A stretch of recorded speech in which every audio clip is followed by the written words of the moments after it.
Delivery van চালাই তো ওরে কালকে নিয়ে গেছে, কালকে 9টার সময় বাড়ির থেকে বাইর হয়ে গেছে, 11টার সময় ওইন থেকে বলছে যে এই ওরে ছাইরা দিলাম, ও হে নামাজে যাবো, হেন থেকে হ্যাঁ বলে ছাইরা দিছে, কিন্তু ছাইরা যে দিছে হ্যাঁ আর বাড়িতে আসে নাই, 9টার সময় গেছে, সে আর বাড়ি ফিরে নাই, এখন পর্যন্ত বাড়ি ফিরে নাই।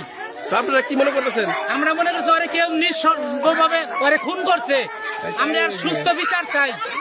এমনি যে ঘটনা ঘটাইতে পারে তার সম্বন্ধে আপনি জানেন না? না, পারছে আপনার শরীর তদন্ত সাপেক্ষে বিচার চাইতেছেন, তাই না? জি জি। ওর বয়স কত ছিল? না না, বিয়ে করে নাই। ওইখানে কাজ করতো, আইসক্রিম মিলে কাজ মিলে কাজ করতো।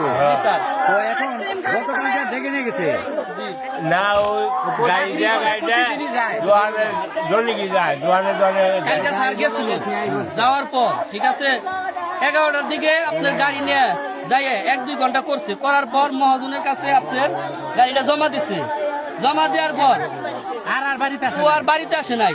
কালকে সারা দিন গেছে, আজকে সারা রাত গেছে, হাত পাও বান্ধা, আমরা ওইখানে দেখছি সর্ষে খেতে বাঁধা।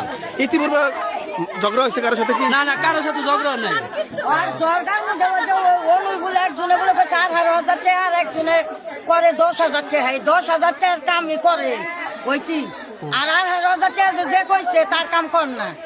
তার নাম কি? তার নাম কি? আর তার নাম কি? তার নাম কি স্যার? আমরা কোনো নাম জানি না স্যার, কিন্তু মহাজনের নাম জানি। সে 18,000 টাকা করেছিল, তার কি কাজ করেছে? তার কি কাজ? নাম হলো মামলা করতেন? মামলা এখন আপাতত করি নাই, তদন্ত করবার জন্য